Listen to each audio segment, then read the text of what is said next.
The Luis Guzman and Casper Martinez Show. We are two wild and crazy guys. That's right. Sometimes they're funny. There you go. You won't feel so bad. Yes, I do actually. Sometimes they're serious. My daughter made an incredible squash vegetable soup. But they're always real. Do you use a regular toothbrush or do you have like an electronic toothbrush? And will tell you the truth. You can't handle the truth. The Luis Guzman and Casper Martinez Show. Mi gente, ¿qué pasa? What's Welcome. up? Bienvenido to the Luis Guzman and Casper Martinez Show. yeah, What's Jackie going on? Quiñones. Man, I think Jackie's lost in the mall. I know. Jackie will She's be around. lost in the mall. She's stuck in the train right now. So she's on her way to the podcast. Eso yo lo creo, papi. How you doing, man? I'm good, man. I'm good. Got a little cold. You'll hear it. You'll hear it throughout the show today, but Pues mira, it's no okay, no se me acerque mucho, okay? I'm good, brother. I'm actually coming off of it, so we're good. We're good here. Okay. All right, don't lie to me, man. Well, listen to my people out there. I want to, again, give praise, give thanks to all our essential people, our frontline workers, to all the doctors, nurses, medical people, delivery people, truck drivers, social workers, teachers that are finding themselves in that gray area at the moment. And to, and I also just want to give a shout out to anyone out there that is struggling right now, struggling more than anything with an addiction. That's hard. That's tough, man. I can only tell you, on behalf of myself and Casper and the rest of our crew here, the most important thing for you is to love yourself. Love yourself first as much as you can, and go out there and find your faith, find your strength, find help. Talk to somebody. So I wanted to start by saying all that to anybody out there right now that is struggling within addiction. Mi bendiciones to you. You want to follow that up, Casper? Mira quién llegó ahí. I'm good. Diablo. Sorry, guys. Internet everything you as said. always. You and your internet. Have I heard that before? Bro, from now on, you need to log on about 3 hours before the show so you can get your internet to warm up. Basically. It needs to chug its way to working status. That's crazy. I'm sorry, I caught you guys late. What are we talking about? No. Louis was just basically, giving shout outs and love to our essential workers, and just showing some love to people going through hard times with addiction right now, just living life. I feel like a lot of people are sort of treating coronavirus as if it doesn't exist anymore. And granted, I mean, everybody's wearing masks. Not everybody, but most logical people anyway are wearing masks and keeping themselves safe. But we cannot, let our guards down. I think we need to put as little stress as possible on our essential workers, on our doctors, and so on and so forth. So I'll echo that sentiment, Louis. So you guys, I have an announcement. I have an announcement. Oh no! Wow! Wait, que espera. Estoy un poco nervioso. Deja que tengo que respirar, por favor. All right, breathe, bro, breathe. Okay. Go ahead, Jackie. Okay. Well, today I officially launched Mujeres in Media. Hey! Nice. That's what's up. I saw, that's beautiful. What? I saw it on Instagram. I tried to click on the link, but then my phone battery died. You know what? Hold up, Jackie. Hold up. What? That did not happen, Casper. How you gonna do that? Here is our sister launching something so beautiful, so eloquent, so out there, frontline for our women, for our females, for our sisters, and your phone died? Bro, Yeah. Dude. what is that, Casper? I was pissed off myself. Jackie, Yes. you know what, Casper? You weren't pissed off enough. Anyway, I got your back, Jackie. You know that. Casper. Okay, today. Yeah, last time Louis was sensitive. This time Casper's sensitive. I see. I'm not sensitive at all. Okay. I think it's funny. Mira, but I got something like really special. Would like to share with you guys. And I found it, and it's something that I'm really proud of because I'm really, really super proud of this person. You know, they continue to create, to do their thing, to find ways. You know, so look what I found. You ready? Sure. Oh, you still have that? You gotta come. You can't really see it. I can't believe you still have that. You can't see it? Cause okay. Mira. That is funny. Okay. People that don't know, this is Jackie's movie. And it's a really great movie. It's a short film. I'm really proud of it. You guys will be proud of it when you see it. I checked it out. I just want to mira. I love you, Jackie. I love you. You know that. Jackie, I know I'm just an afterthought here, but I'd love to see the movie. If you could send me a link, that'd be great. I'd like to know what they're talking about. No, we like for you to pay for it on video on demand. I'll send him a link with a paywall. Don't worry. There you go. Thanks, appreciate that. Discount code, right? Okay. Hey, and I want to say, hey, how you doing to Matt Levy, Rock Anastasio, Ralph Enriquez, Ralph Enriquez just said that you lied. Hold on one second. Look at this guy. Louis in his phone. It better be important, Louis. But we moved on from that short film today. I'm making another film, so nice. I don't know. Oh, I'm like, is this part of the show that I don't know about, or is Louis legitimately? Oh, yo, bro, you gotta watch my podcast. Yo, this guy, he got a tough decision to make. Is he gonna watch me on my podcast, or is he gonna watch Expedition Unknown, bro? Wow.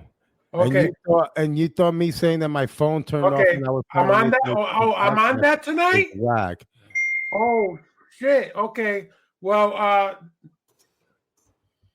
Okay. I love you. Bye. He doesn't even know. Yo. Oh my God. I didn't even know how this happened, but I'm on Expedition Unknown tonight. What's Expedition Unknown? Yeah, I don't know what that is. It's just show.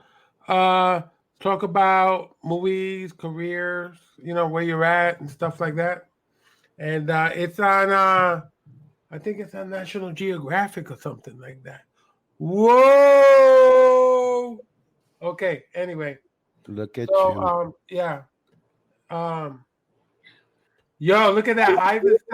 We moved on from the short film Sick, even though I loved it. I love that process, but we moved on, and the new film is almost done. Yo, Jackie.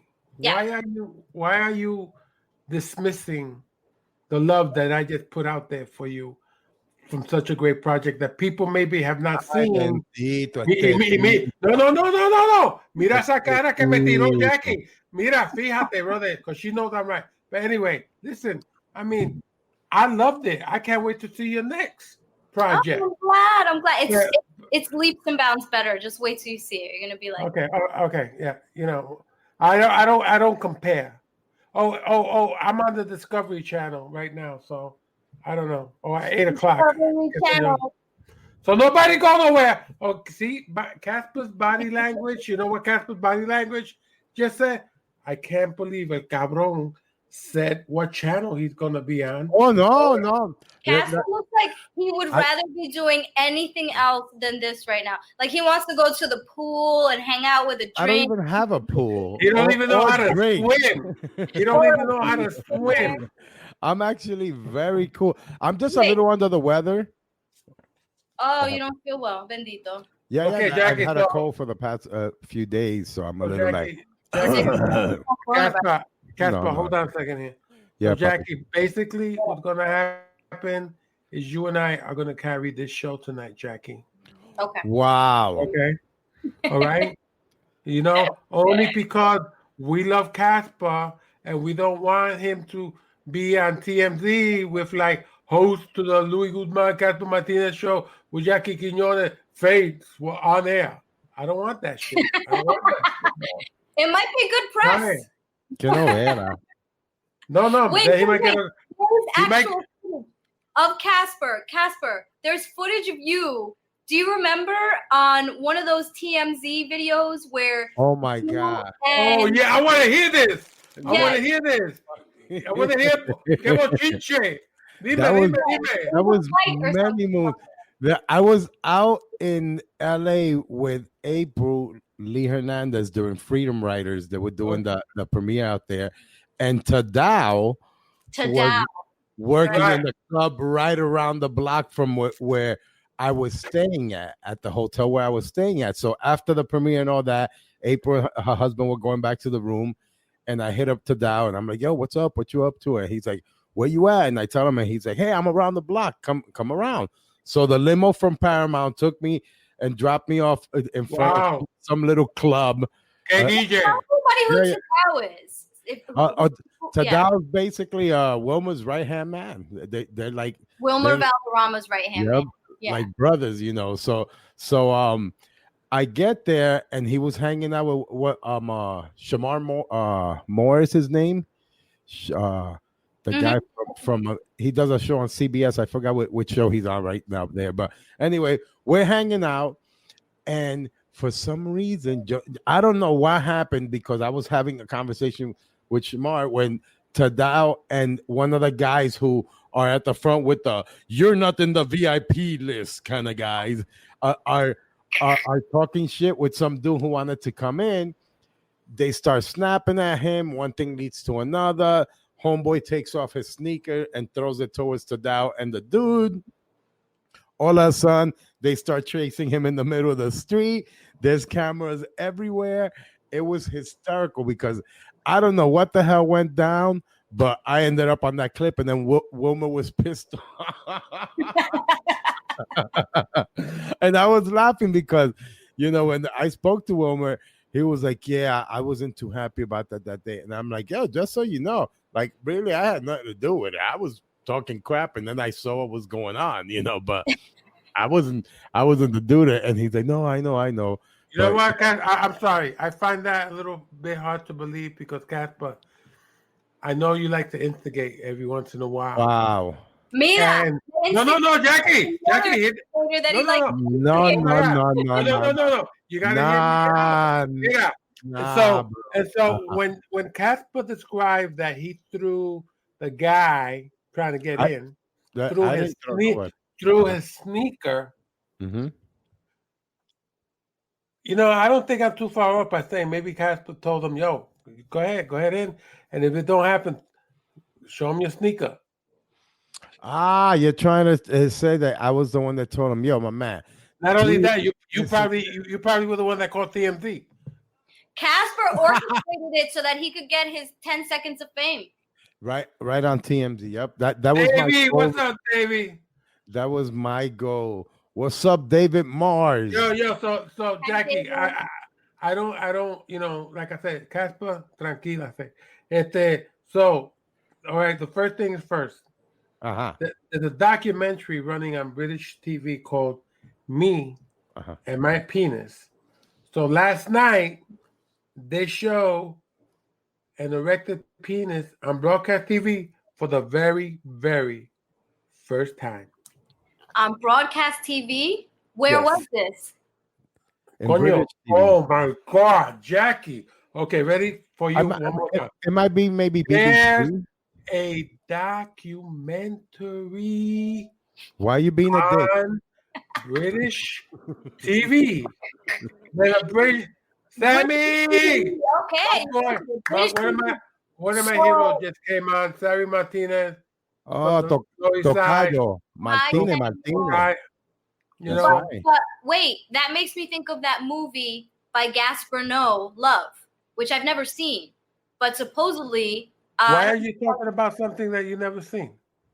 Because I couldn't I tried to watch it, and it was literally like watching pornography. I tried to sit through You felt dirty?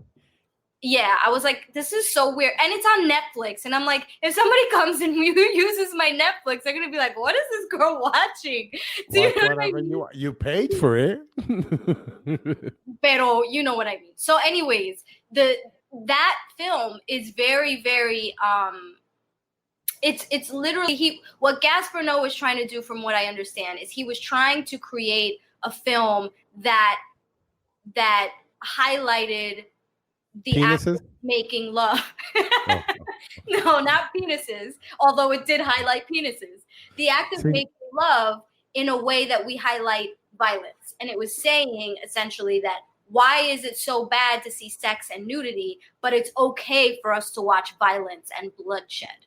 I feel you. Which I think is an awesome statement. Were there any erect penises in the movie? Because I don't know. Excited about that. Because you see them having sex, like you literally see them. Okay. But But so this movie is more about the emotional passage of sex. Yes. The passion of sex, right? Yeah, so it's essentially a love story. From what I haven't seen it, but it's a love story. And instead of going to black or watching the shadows and fading out, you actually see the sex scenes.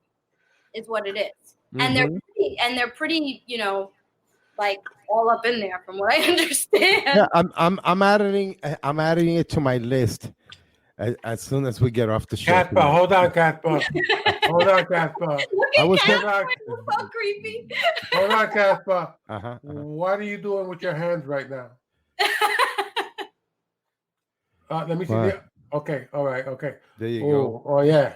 I don't want things to get sticky around here. Oh, that's a touchy subject. So this erect penis on the BBC was because why? Was it It's a documentary that aired on British TV for the first time, and they showed an erect penis for the first time. So it's like this moment on television kind of thing. Yeah, and that's TV. That's different than a film that can be. And on broadcast TV. Talking about penises. Go ahead, bro. Do you guys see the irony that an erect penis was first broadcasted on the BBC? Yeah, on the BBC. What's the irony of that, Gustavo? I don't know. You didn't. There's the BBC is actually an acronym for something that relates to penises. I don't want to be too. Okay, vulgar, thank you, Gustavo. So I have no idea. All right, okay. Big black cock. I don't know. BBC. Yo, Jackie. Have any of you guys ever flirted with a driver? A driver, like a cab driver, or a cab driver, Uber driver, a limo driver, a bus driver. I flirted once with a screwdriver. Oh Lord, we're just gonna pass right over that one. Yeah, Casper, hold that thought, Papi. Hold that thought. I was gonna share, but I want to hear if Jackie flirted with a driver. I must have at some point. Mimi Driver, Adam Driver. Who else? I would call Adam Driver. Have I? I must have at some point. I just don't remember. Do you remember? But I don't know. In LA, a lot of drivers are actors and writers and weird. The majority of people who drive you are weird. I'm just gonna put it out there. That's not true. I've had some really cool drivers, but I'm not really into the. Yeah, flirting is one thing. So I'm sure I've flirted, but I've never gotten their number and called them. You know what I mean? What about you guys? Well, I know one time I was out with Jackie. Mm-hmm. She was media tostadita. Some Jackie dirt. Little fried. And she's flirting with me, and I turned to her like, "Tú estás loca? Tú estás loca?" I can't help myself, Louis. I just can't. especially when I got a couple in me. Honey, no, don't feel bad because Casper has tried to flirt with me. Look at Casper's face. Really? When? Bro, do I have to say when? Can I just say you tried to flirt with me? Sure. Coño. I'm gonna tell you who was with me when that happened. Who? And he looked at me and he said, Coño, esto da pena, Louis. You want me to snap him? And I said, no. My boy Eddie Garcia. Oh man, I love Eddie. Tú estabas picado, Casper, también. Coño, ustedes te pican en time to flirt. You guys, can we just can we stop, making fun of each other so badly? Why? I'm just kidding. I just wanted to see how you'd react. That's gonna be whack. No, you know what I'm gonna do? I said next time I go to Jackie's house, I'm gonna leave the toilet seat up. Nice. No, if I have any pet peeves, it's a dirty bathroom or a dirty kitchen. I can't here's my thing. It's probably what most people do, but if I don't have time to wash the dishes, I still technically wash the dishes because I'll rinse them off and put really hot water on them, but just leave them there until I have time to really scrub them. I wanna tie that. I wanna tie that with David Mars, because David Mars says, yeah, I just read that. Has tried to flirt with me, right? Bro. Right. But the thing is that I've lived with David Mars and I can't flirt with David Mars because hold up. As soon as I've let me finish. I gotta help you here, bro. No. Hey, shh. Quiet time. All right. So David Mars and I lived together, and the first thing that I would do when I moved in with David was clean the kitchen and the bathroom because they're nasty as shit. David, we're gonna block you, David. I just wanted to let you know that I'm with Jackie. That's a pet peeve of mine too. Yo entro and I bleach everything. Yeah, I just gotta clean everything. You're Casper is extremely clean. Yeah, you used to see that when you go to your apartment. Eat off the floor in the bathroom. You're so clean, and that I love that. That's exactly what I like to live in. I don't like dirt anywhere. I don't like clutterness. I just can't deal with clutterness. I like Jackie used to come over and we hang out, break out the Jim Beam and start watching American Idol or whatever movies or shows or whatever. You used to watch Game of Thrones on Sunday, but the house was always clean. It was always spick and span. I loved it. Can we take a moment to just recognize, how horrible it is that we lost Chadwick Boseman? He was such an incredible talent, and I feel like he was such a big staple in the Black community as far as getting the voice out there and just an intelligent, creative, incredibly talented individual that was also a writer, which many people don't know. He wrote an incredibly wonderful play that a friend of mine assistant directed a while back in Chicago, and he was just an incredible all-around human being. And the fact that he was able to keep the fact that he was sick a secret for so long. I know. Eso es lo que me dio and the fact that even with his sickness, he was out there going to St. Jude and hanging out with kids who also had cancer. And and I saw a lot of mixed emotions on social media, like a lot of people saying, man, he was alone. And then other people were like, look, he wasn't really alone. He just chose which people he was going to share that with. Exactly. And what was going on with him, because he had his family and his immediate, I'm sure there were close friends who knew what was going on. Because to me, it was a shock when I saw it. I was like, are you kidding me? 43 años, I loved watching him. I mean, he's one of those actors that performance-wise, you're always engaged in whatever he did. Jackie Robinson, James Brown. Marshall, James Brown. Oh, my God. And he's one of those actors that we talked about the other day that can be still and is still riveting.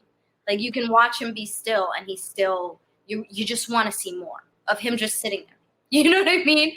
So yeah, I just wanted to mention that because I feel like that was. Yeah, I mean, listen, like there's the story that Denzel paid for his or gave him a scholarship or something like that. Well, for Howard University because la muchacha, what's her name? Rashad. Is it Felicia Rashad?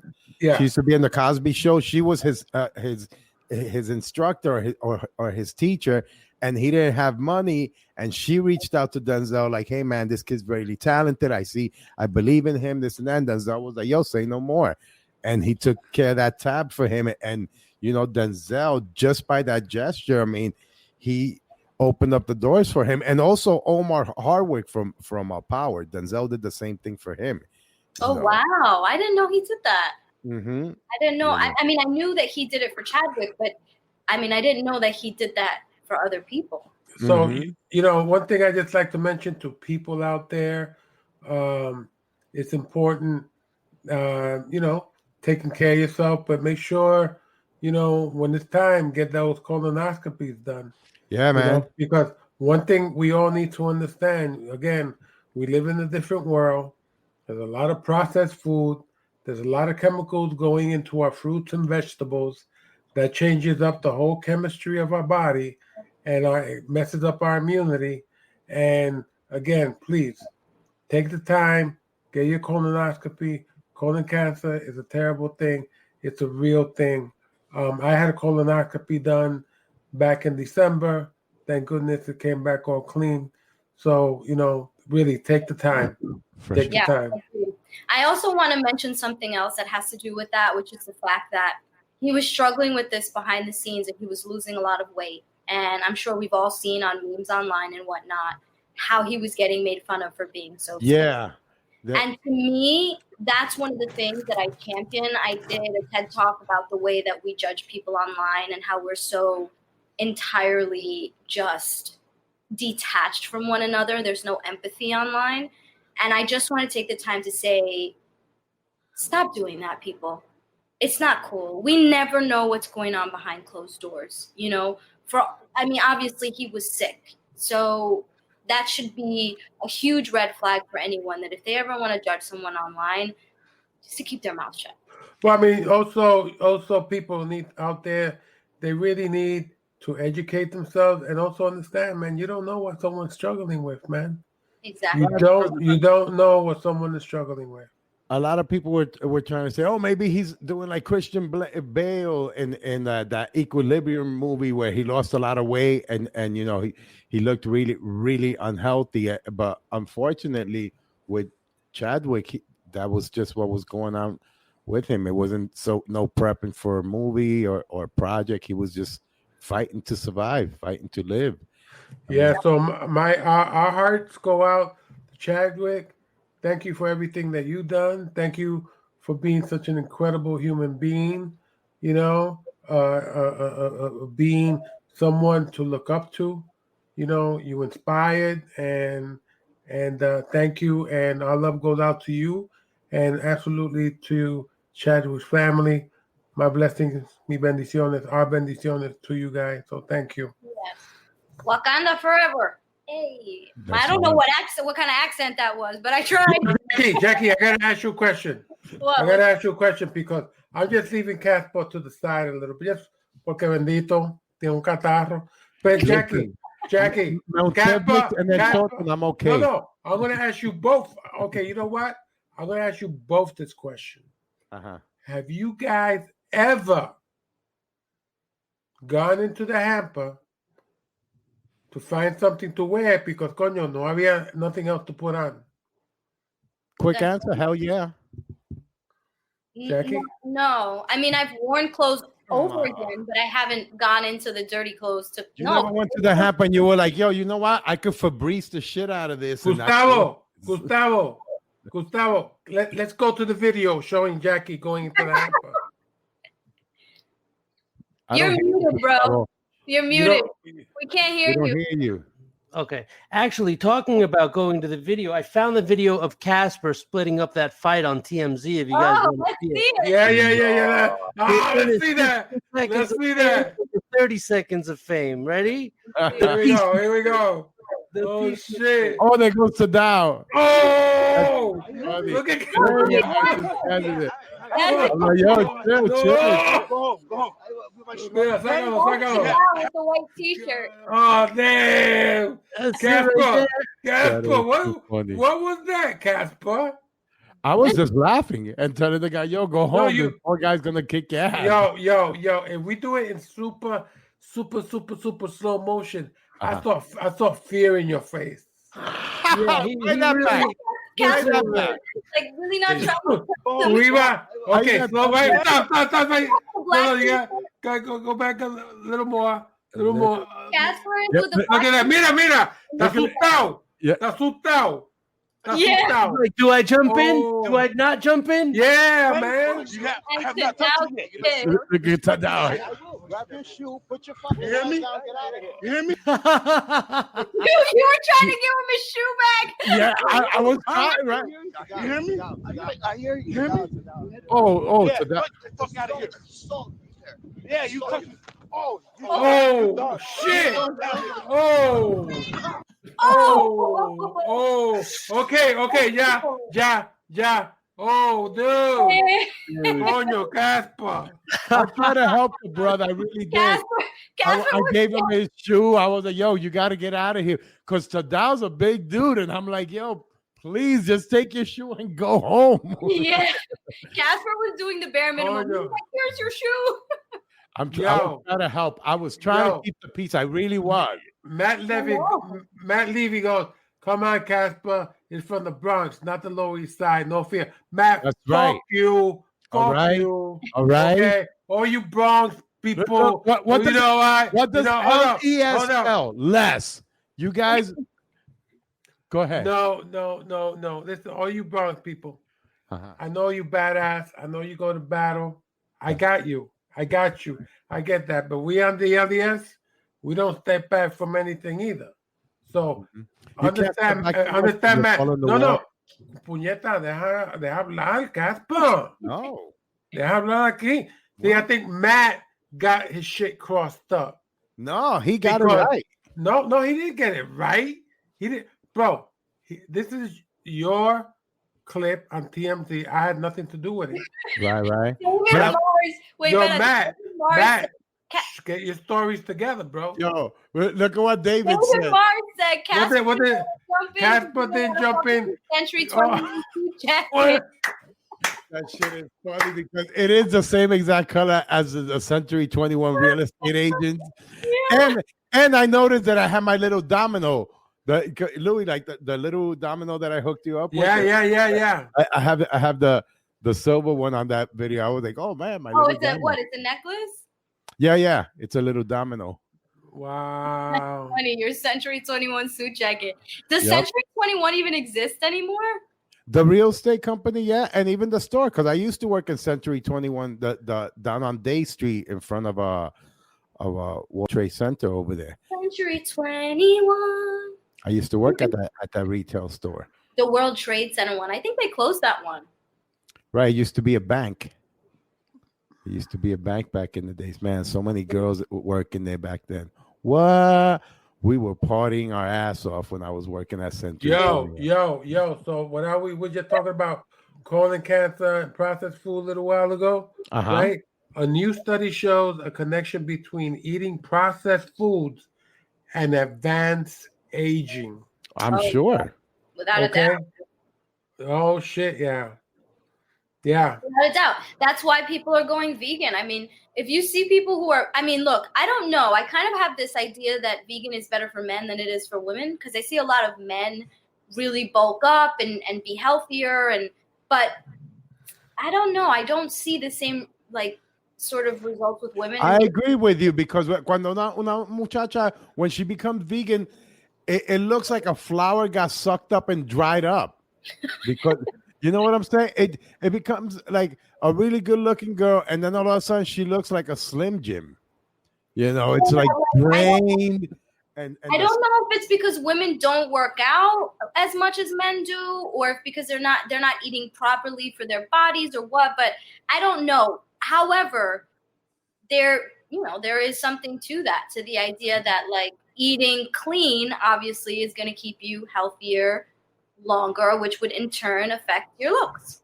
I just want to say Ivan Sanchez is down 17 pounds thank you. All right. No fish, no meat, very little processed food, zero fat food, no candy, chips, snack, cakes. Love you, Lou. I can't eat that way. No. I'm sorry. I have to have a balanced meal. First of all, I don't know. Whoa. What is a balanced meal? To me, it includes starches, sugars. No. Give me an example of actual food that's a balanced meal. Last night I made some sauteed chicken, some sauteed barbecue chicken, just seasoning, not the actual sauce. Seasoning, barbecue seasoning with rice, beans, and green and spinach. Okay. So I mean, now it's let not me ask a meal, but I don't always eat like that either. Sometimes I'll just eat a salad, or sometimes I'll, So in all that you ate, what was processed? Nothing. I cooked it myself. I mean, no. I'm gonna ask you one more time. In all of that, what was processed? The rice, and it was canned beans. So I don't know. The chicken, honey. The chicken more than anything. Oh shit! You're right. The chicken. So now let me ask you something. Do you know where that chicken came from? And which came first, the chicken or the egg? Just to follow up. Casper, I know you're still there, Casper. But Jackie, do you know where the chicken came from? I don't want to think about that. I went vegan for 3 months. You don't want to answer the hard questions. Wow. I don't know where it came from, and the thing is, I have to have meat. I can't, even if I'm eating beans or I'm eating nuts or I'm eating, I'm never full without meat. I just, for some reason, I don't know if you guys have ever heard of eating for your blood type, but I'm type O negative blood. I'm a universal donor. Yes. I'm type O negative blood, and that blood type has to eat meat. And I'm thinking maybe it's that. I don't know. I definitely want to go to a nutritionist, but I just can't. I don't feel full without meat. So I just want you to know, because you know why? Because you have conditioned your body to that. So you can condition your body in other ways.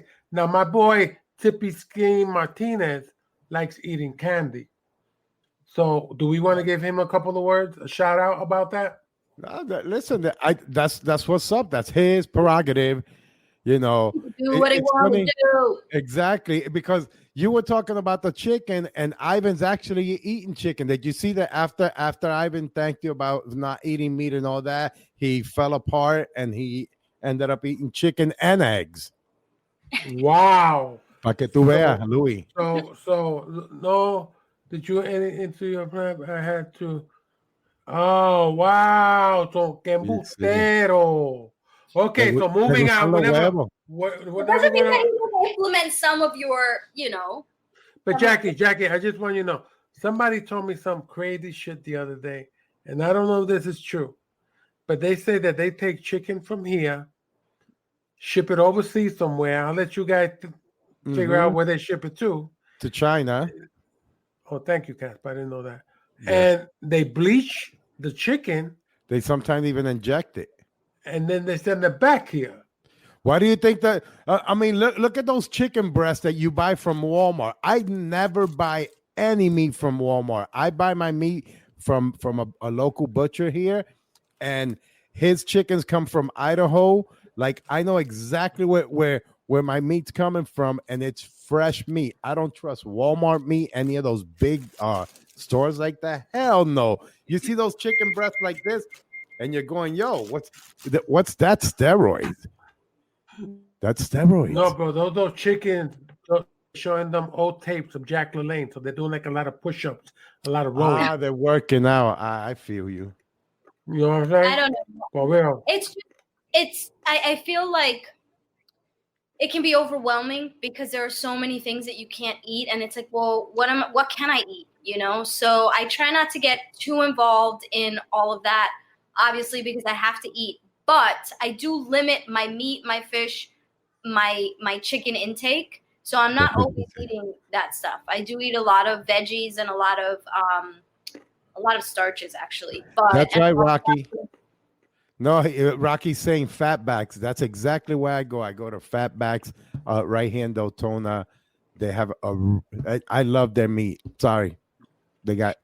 There's a great butcher by me too. That's all grass fed, organic. It's very expensive. My stuff is organic, but I get it like cheaper than anybody else because I go hunting. Ah, okay. Have you actually been hunting? I catch rabbit. You know. Mm-hmm. There's some wild chicken back there. When is it duck season, or is it rabbit season? Nah, I'm not into duck. I'm not into duck. Wait, I have to know this. So you go out, you shoot and kill a duck or a rabbit or whatever. I got this thing that's like a slingshot. So I actually use a rock and I take them out like that. Oh, he's talking nonsense. That's not true. This guy's acting like he's David Robinson or David Crockett. I'm sorry, David Robinson. I thought maybe you were telling the truth because I know you do live on a farm. Yo, that's right. I have a 22. I shot a few. I ate them. Best meat I ever had in my life. So you're being honest. Yeah. Okay. So how did you skin them? Did you do all that work? Oh, you put them in hot water. You put them in hot water for a little while, and then you just start plucking those suckers out. Boom, boom, boom. Listen, I agree with Rocky. Louis should go bear hunting. Gustavo, do me a favor, hook it up every so often so we can say thank you, sir. I see it right there. Yeah, yep. Louis should go bear hunting. He's got that issue. Well, just so you know, like bear is not good meat. Nobody said that we're talking about the bear that estaba jodiendo en tu casa. Oh no, bro. Let me tell you something. You told us that he relocated. Bro, not only did he relocate, but now he's hanging out with 2 more relatives. Oh, the family grew. Oh my God, bro. That was like instant family. He's like down the block at my neighbor's house. Ah, okay. Yeah, man. Oh wait, can we find wait. Before. So my friend Calvin Belknap. Put that up there, Gustavo. Right there. Read that, Jackie.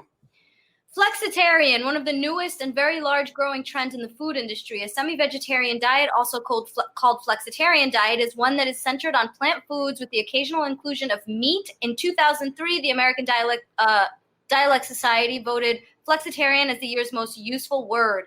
I'm a Flexitarian. That's exactly what I am. Thank you, Calvin. That's exactly what I am.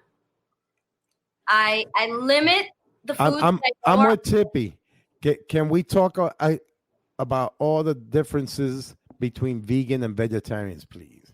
Okay. Go ahead. The difference between vegan and vegetarian is that vegan does not consume, use any animal products. No milk, no cheese, no eggs, no butter, no leather, no butter, no honey, no animal products whatsoever. Wait, honey is not an animal product. Hell yeah, it is. That's BP. Bees are not animals. BP? That's why I don't like it. Yeah. It's pipí de avispa. Yeah, but bees are included in that for vegans. They don't eat honey either. They don't eat honey. They don't wear leather. They don't wear anything snake skin. Nothing. Oh, those are the ones that look bien chupao, right? That Casper was describing before. Yep, the ones that look like Slim Jim. They look like Slim Jims. You know, the whole, step into a Slim Jim. Yep. Yeah. I like how Ivan is breaking down to me who Tippy Scheme is. I know Scheme for years, Papi. Look, Casper, that's Tippy Scheme Martinez, Scheme the Madman. Really, Ivan? Really? He's telling you who that person is on your home. Yeah, that's. Ivan, stop trying to be a freaking tour guide, okay? Y saludo a Mike Acevedo, good friend of mine. He's also good friends with Ivan. Grew up with him out there. You want to talk about Mike a little bit? Go ahead, Casper. Yeah, Mike. What's up to my other brother Ivan? Mike's actually doing In the Heights out here in Orlando. He auditioned the other day, and he's starting to do the rehearsals now. So shout out to Mike. Well, hold on. You say he auditioned, and he got the part. So he's at rehearsal right now for In the Heights. Why are you always dissecting what I'm saying? Mike. No. Hold on. Let me go back to you. Ahorita mismo, when we were talking, you said something really retarded or a little off, and I apologize because we are in 2020. So but I just sat there and I was like, I'm not even gonna say anything to him. But when I'm talking about Mike, you want to shit on me, right? Right? That's how it is, Louis. That's how it is. So, Mike, what role did you get in the Heights? He's playing Kevin, I believe. He's playing the lamppost? No. Kevin, I believe that was the character. I saw it on his Facebook the other day. I'm not even sure if he's still around with us here. If you are Mike, if you're there. Okay, so anyway. My did you shout out to Linda Jeanette Watkins. Hi, Titi Janet. That's what we used to call her when we were kids. Debbie Cox is in the house. Her brother G is in the house. Yo, did you guys ever see In the Heights? Yes. I did, yes, on Broadway. I saw it 4 times. I loved it. I saw it. That's why he asked us if we saw it, because el lo vio 4 veces. So you know. I saw it twice, but I have a horrible memory, so don't ask me to remember what it was. I'm not even going to go there with you, Jackie. But listen, the first time I watched it, I cried like a baby at the end. I feel you. And I'm going to tell you why. It's like I saw like my upbringing in that whole story. Mm-hmm. I saw so many people that I grew up with in those characters. You know? And I was so freaking proud to finally see on Broadway something that represented us. Mm-hmm. Yes. Thank you. That's how I felt when I saw that, and when I saw Rick Najeda's Latino Logs on Broadway. I love that. I love Rick Najeda's. That was the first. I think that was that would be Short Eyes. I think was the first Puerto Rican Latino Broadway play. Right? Was it Short Eyes? I don't know. You mean that was written by a Latino? Yeah. And that was on Broadway, clearly. You know. Yeah. Back then, we had Zoot with Edward James Olmos, which was a play that was on Broadway for a while, and Richard J. Alexander. I saw that. And we can't forget John Leguizamo, of course, also, which was the one. Which one? Sexaholic, Freak, you know. It's a little different, but I feel like In the Heights was the first show I ever saw that was a full-blown musical Hollywood of our people Broadway production. Absolutely. I got chills, and it was incredible. I loved it. I was like, are they like, is this reggae? Is this hip hop? What's happening right now? It was pretty dope. I love you too, Titi Janet. Mira, y también Diana is talking about Evolution of a Sonero, which is a Flaco's show that produced by Ben de Jesus. Yeah, actually, Flaco hit me up earlier. Coño, I have to hit him up. I think he's here somewhere because he hit me up. He was like, yo, how far are you from Kissimmee? And I was like, oh, shit, I got to hit him up, but I was having dinner. Mira, no vaya para allá, no vaya para Kissimmee. Eso está caliente. Hell no. I ain't going to Kissimmee. Flaco now has an actor, a singer, a salsero. Is he a salsero? Well, he sings salsa. Well, you know, there was also Broadway también había the Hector Lavoe story, you know, the Celia Cruz story. Right. You know, or they did El Cantante on with Domingo. Domingo Quiñones. Right. that was what's his name? David Maldonado was the one that had put that together. You know, Tito Nieves was working with them on that as well. I know Tito did some kind of tour with the show, I believe, with El Cantante or one of those projects. Hi, Mom. My mom's on. Right. Mom, Janet. So, Jackie, because your mom is on. That's my Janet, mom. Hi, Janet. Hi. Hi, So, bendición, mom. Yo soy el malo, para que lo sepa. So, Sí. Jackie, do I have to be on like my best behavior now? Fuck yeah, No, her mother's God, here. no. My mom has one martini and she's forcing up a storm. Wepa! Fuck this and fuck that. Sorry, Mom. That's so funny. I was gonna say, no, Louis, limpia la casa, que ahí está la mamá de you know how they always say to clean the house because people coming over. Limpia la casa, que viene la mamá de Jackie. Yeah, but you'll never know. When you meet my mom, she's very, hello, it's nice to meet you. And she's very, you know, but she said, wepa. So she's cool. Can you translate for our non-English, Spanish-speaking audience? Wepa is like hello in Spanish. There you go, the equivalent of yo. Hey, my man. Hey, my man. Yeah, I love that voice. You sound like, you know who you sound like? You sound like the Mad Rapper. Do you know who the Mad Rapper? Oh my God, yeah. I remember like the Mad Rapper. D-Dot Angeletti, the Mad Rapper. That is so funny because we always knew some pendejo like that in the neighborhood. Hey, yo, my man. I'm like, what the hell? Yeah. My mom said, yo, sup. Now she's trying to be cool. She's trying to be cool. Sup, mommy, we'll cut you off real quick without. What? Yo corto. Louis talking about disconnecting mothers. Damn. He got Yo, Gustavo. Would you like to ask Jackie's mother a question? Uh-oh. We can't hear you. Thanks. So Jackie's mom, I'd like to know what is the most challenging part of raising Jackie? What was like the worst thing? Thank you, Gustavo. Gustavo. Great. Thanks. That's too much information shit for me right there. That's right, Tippy. Oh my God, Janet, you don't have to, baby. You don't have to. Scheme. I'm with you. Yeah, shout out to David and Juan Toro. Juan Toro was part of that production of Quien Mató Héctor Lavoe. That's right. Quien Mató Héctor Lavoe. That rhymes. Okay. So ahead, you Jackie. Huh?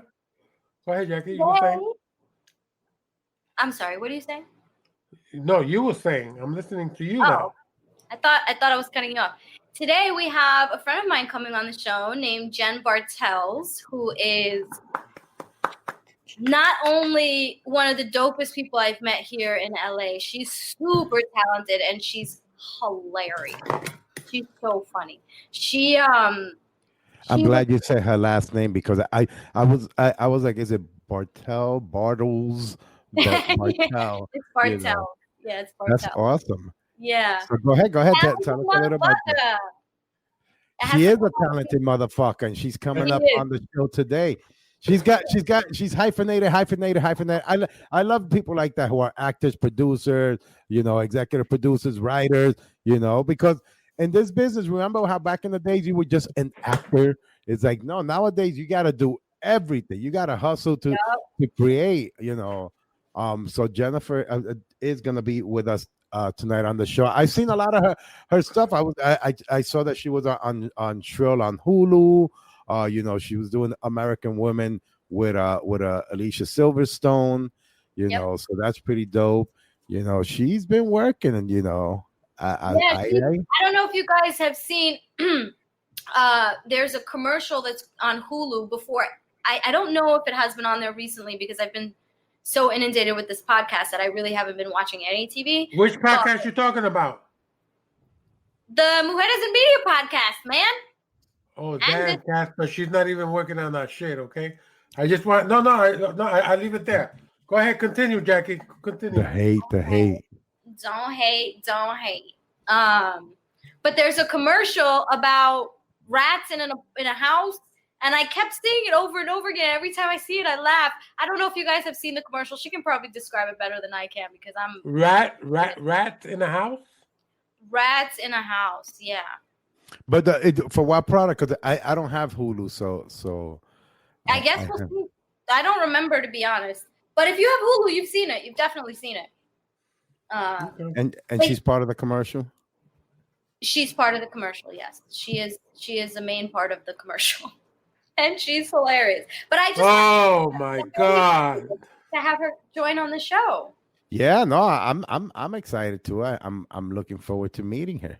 So Jackie, what was your favorite thing to do on the first day of school when you was a kid? Oh, what was your favorite thing about the first day of school? I was a nerd. Depends. What age are we talking? Because when I was younger, I could not wait to have all my fresh books. Pick a time, Jackie. Pick a time. When I was younger, before I hit around, I want to say 15, 16.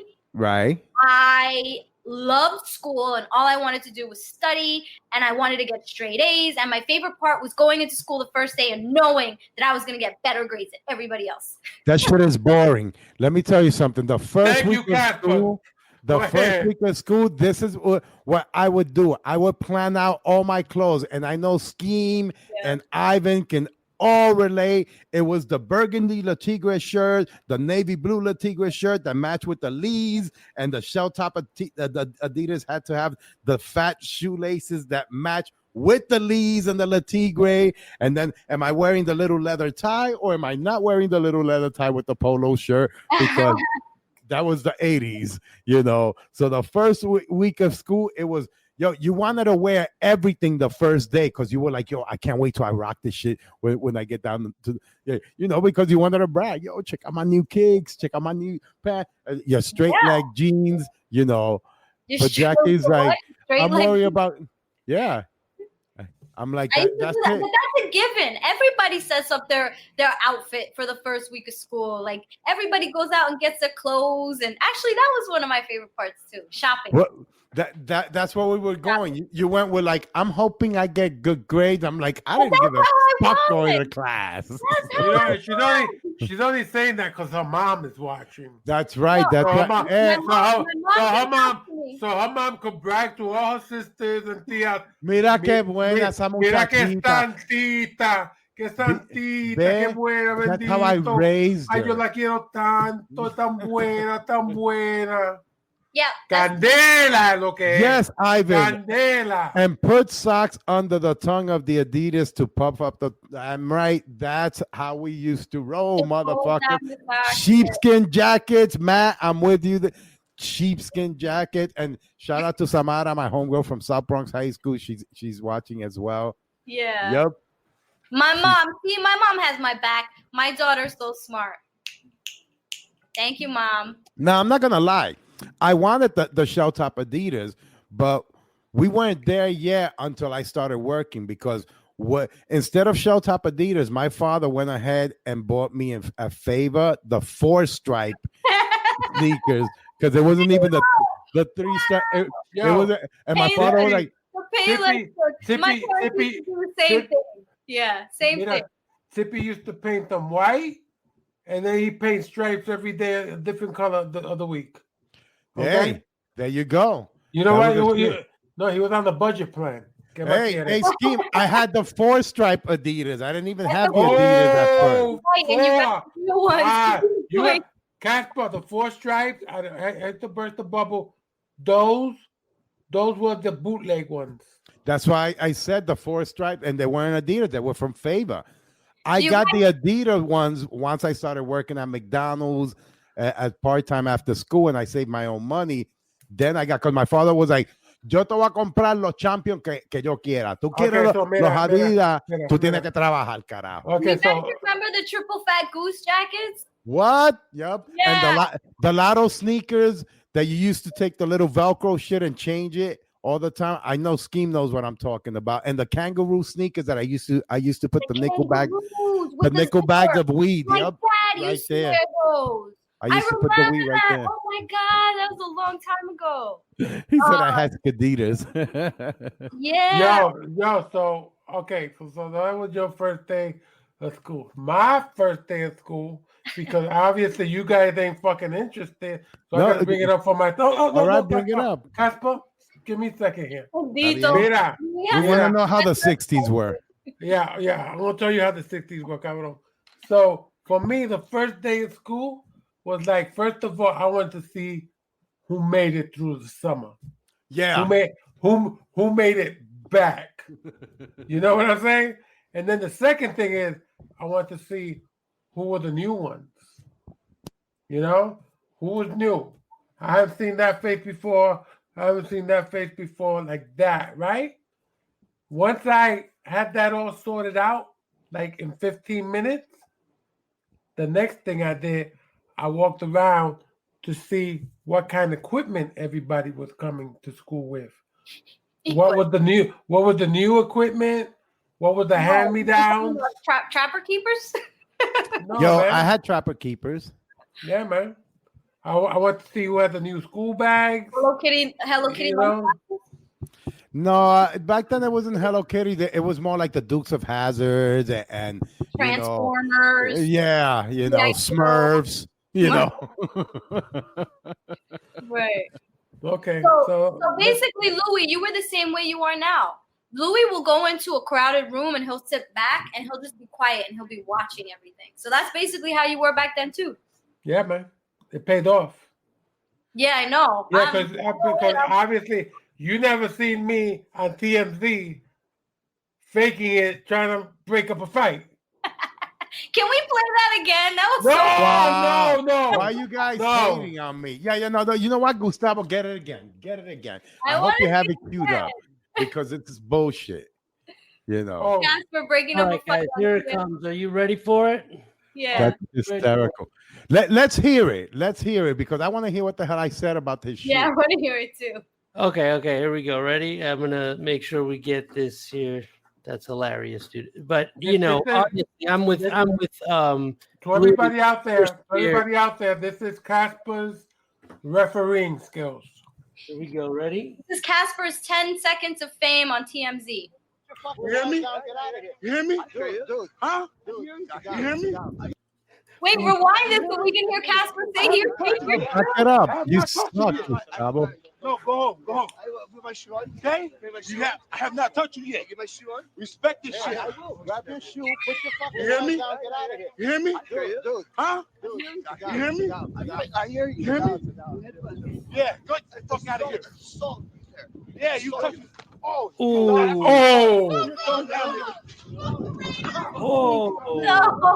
man. So basically, you started with your shoe? I gave you a chance, bitch. Huh?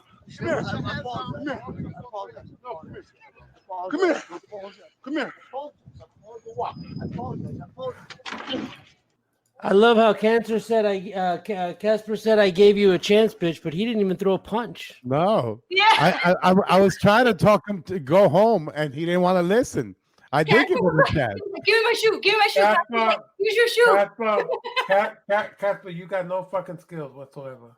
What are you talking about? And then Casper goes in You got no fucking skills. after he's been slammed on the ground and he grabs his collar. Casper, you grew up you soft, man. Bro, I thought you were going to go in there y meter una bofetada. So why would I when they weren't fighting with me? No, here's I'm gonna say something nice about Casper right now. Casper is a lover. He's like a big teddy bear. He's not Jackie. And now, your waterproof cell phone in the shower. Wow, you really need to cut back on the donuts. Hey. And start doing some serious crunches. Oh, shut up, I'm putting you down. Is that all you have down there? No wonder you bought the truck. Not listening. If you keep doing what you are doing, you will go blind. Don't care. This has been your waterproof cell phone where you really have no business taking a phone. Oh yeah, Tricky Tracky. We're gonna be right back with more of the Luis Guzman and Casper Martinez show. Hyped through all the way, Brookie. He only speaks to his family on Zoom. When somebody coughs, he calls the police. When he goes to the grocery store, he wears a full hazmat suit. He wears a mask during lovemaking, again via Zoom. He is the most socially distanced man in the world. I don't always social distance. Just kidding. Yes, I do. Stay apart, my friends. One of them was in Carlito's Way. The other one did 5 minutes in Season 7, Episode 8 of Law & Order Criminal Intent. The Luis Guzman and Casper Martinez Show.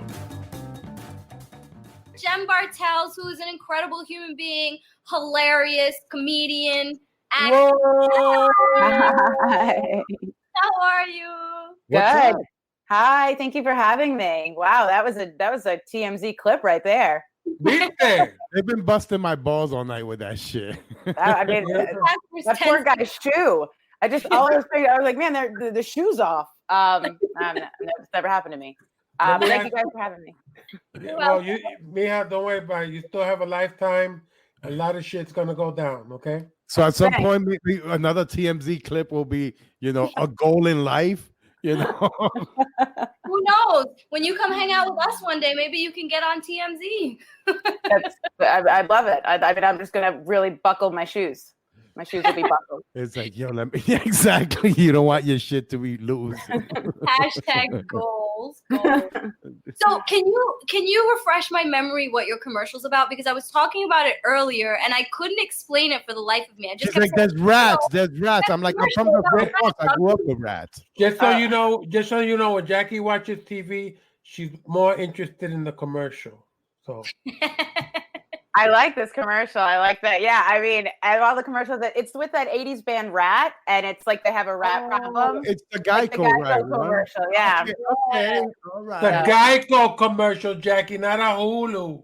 Sorry. It's not a Hulu commercial, but it's on Hulu, and it's every single commercial break. I'm like, look, Jen. She's really bad at describing it because I've seen that commercial 1,000 times, and she was like, Jen's on this Hulu commercial with rats. That's like a 3-year-old breaking it down to you, like the synopsis of this movie. That's right. You sound like my mother. My mother's like, she's on a commercial. It's with that band that does that thing, and it's on the TV. So I get it. Yeah. So Jen, let me ask you, Jen, because I'm the one that asked like the really eloquent, cool questions on this show. Barbara Walters on the fucking show. Yeah, right. So let me ask you. So, what was it like for you to step into the comic world, like stand-up comedy? What was like that first time like for you? Well, I came up doing theater, so I thought I wanted to do Broadway. And then when I got to New York, I was like, I don't think that's going to work for me. Like the long lines, and like I don't really dance that much unless like I'm drinking. So yeah, so then I got into I got into UCB. I got into Upright Citizens Brigade and started doing comedy, more improv. And then started writing my own stuff, like writing my own sketches, which is kind of how I got kind of all like vetted me for when I got on like the In Living Color reboot or my sketch show Friends of the People. Like I can kind of like really applaud UCB for like shaping me into like what I was as like a comedic performer, because I had done theater and I was like more dramatic. And then I was like, I can do comedy. I was like bullied very horribly in the 6th grade, so I think I became very funny. So I guess here I am. You did become very funny. Thanks. So you had your sketch comedy show. What was your comedy show? Well, I booked, they brought back In Living Color, or they tried to bring back In Living Color, and then we shot it, and I was like, here I go, I'm making it. And then they didn't pick it up, and I was like, oh, okay, guess not. And then I was gonna say that because that never aired, right? I remember the whole buzz of it coming back. Casper, stay positive, okay? But stay positive. This mother. Stay positive, okay? I'm so sorry, Jen. I'm so sorry. I start crying. I'm like, have you heard? Has it been picked up? Just waiting. So it went we shot it, and it was like a lot of like, you had old school ideas and opinions because it was like a classic, and then they were trying to revamp it and make it, like I don't know, like new wave or I don't know. And then, but my manager kind of took the remnants from the cast, like a few of us, and we pitched our own sketch show. And then we sold the show to True TV. And so we did 2 seasons on that. So that was cool. What was the name of the show? Friends of the People. So it was with like the Lucas brothers and Jermaine Fowler and Lil Rel Howery, Kevin Barnett, Josh Rabinowitz. It was cool. I was the only girl on the show, so it was interesting. But Jen, do you smoke weed? I used to smoke a lot of weed, and then I had horrible panic attacks. And now the weed's better because it used to be just either like the dank good weed or like the Gribbon shit weed. So you didn't know what you were smoking. So now in LA, it's like you can have like weed that tastes like licorice, makes you cry. Mm-hmm. So yeah, now I smoke weed sometimes, but I don't like get up and toke and then go for a run because I just like to eat and watch TV. So have you ever smoked and gone into work? And you don't have to tell us what work you were doing, but have you ever done that? No, maybe like when I was waiting tables, but no, like when, as an actor, I would never. I probably would have a full on. I have people that are like they get in their element, and I would just be like, "What is everyone doing? Why is everyone staring?" Oh yeah. Your reaction is different. Yeah. I know people that love it. They like go and they're like, "Oh, right before I hit the stage, right before I do that take, I'm just." It actually like opens up their creative juices, which it does for me in my kitchen by myself or with my boy. You know what I mean? Like Giggles Fest 2000. But when I go outside, I'm like, how do cars work? What's happening? So I don't. Right. Yeah. That is so true. Ivan Sanchez says he prefers cocaine. What? Okay. And then he apologizes. Sorry, yeah, guys. I remember being stoned one time with Casper. Uh-huh. And Casper was really frustrated with a door because he didn't understand why it would open and close. Like who said, like his analogy was, who said doors had to open and close? I had to walk away. Is it true, Casper?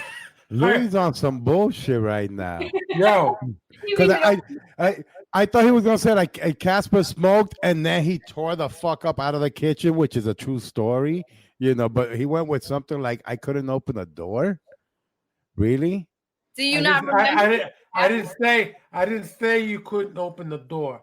You were trying to figure out the freaking logic of why a door opens and closes. At that point, I had to walk away from you. I feel you. All right. Casper.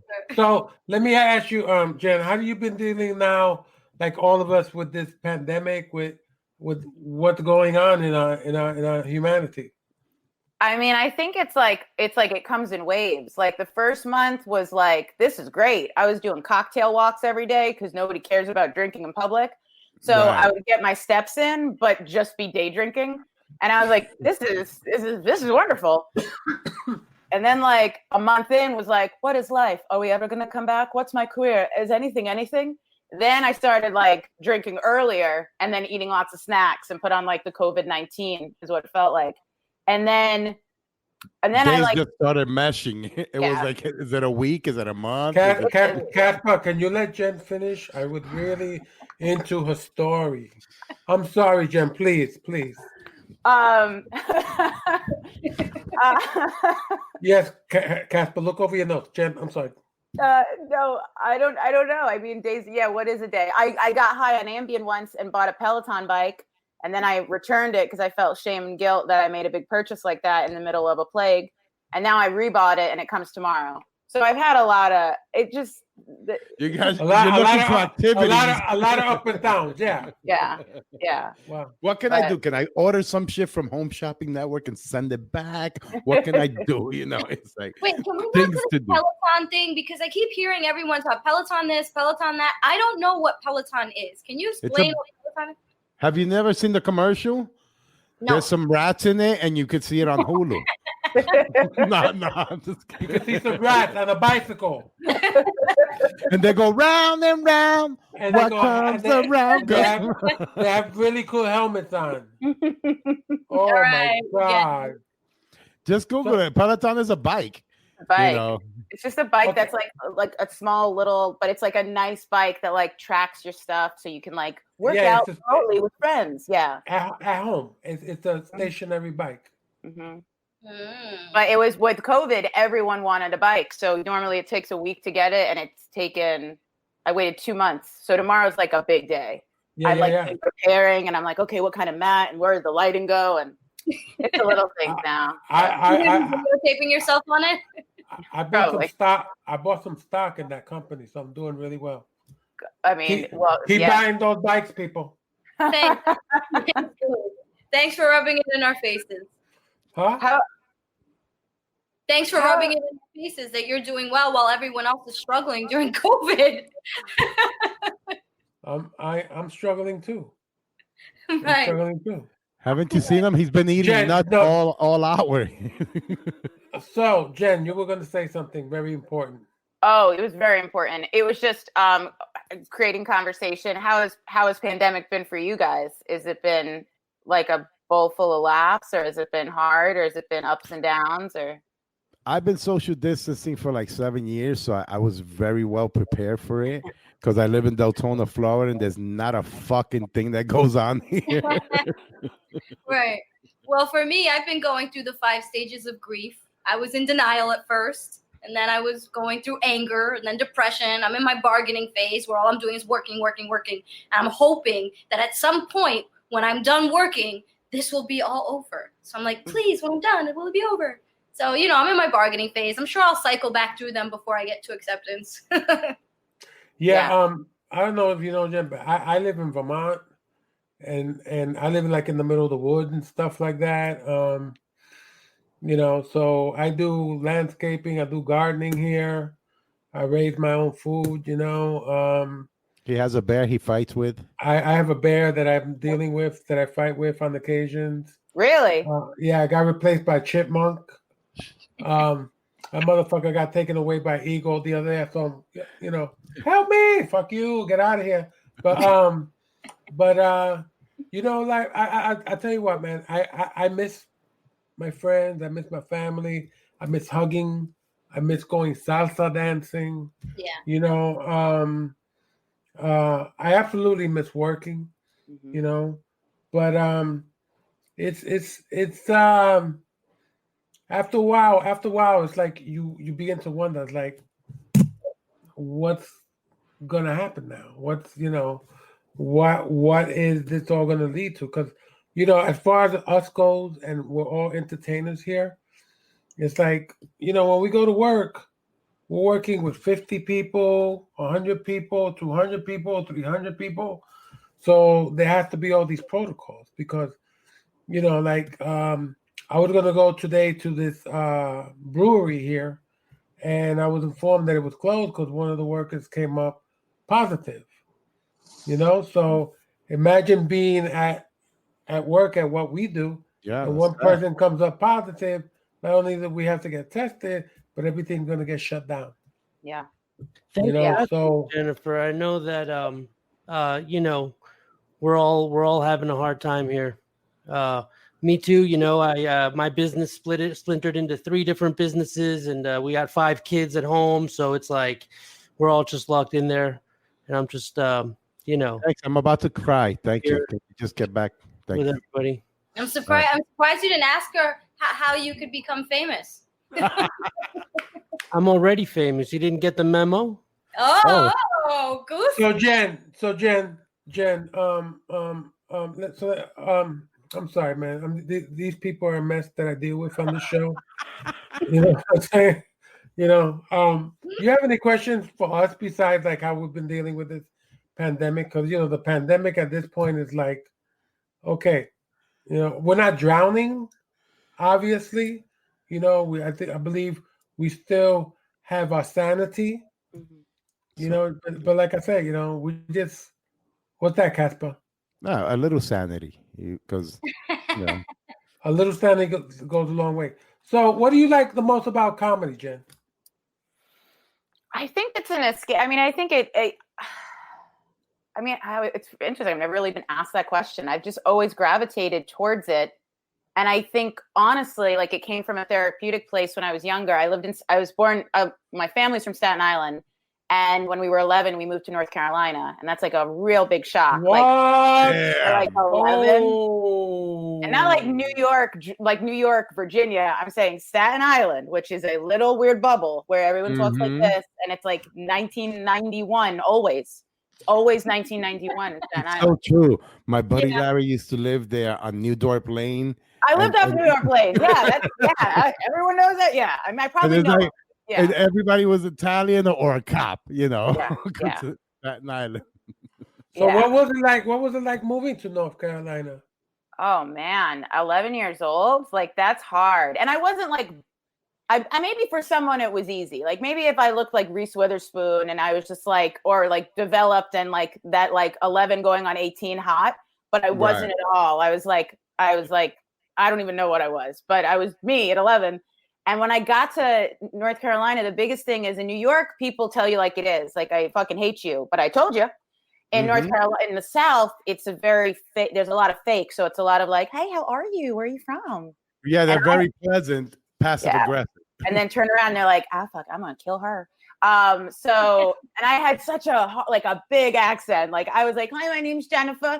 You know, like I talk, and it took so much to wash off. And I'm proud of certain things in Staten Island. It's one of my homes, but it's such a specific place. So it was like, I think it was that year where I didn't really have a lot of friends that I like kind of looked within myself, or like maybe as a coping mechanism to make friends, or to joke can't be on me if like someone's bullying me or something, because I'll get to the joke before they can get to the joke, which that's why I'm in therapy now. But I think it really worked for me for a long time. And I guess I realized I was funny. So I was like, okay, I'm gonna run with this. And yeah, performing in general, I love it. I love it. I love it more than I don't, because it's a hard, we all know it's a hard job. But well, what is the hardest thing that you find then, as far as performing? I think for me,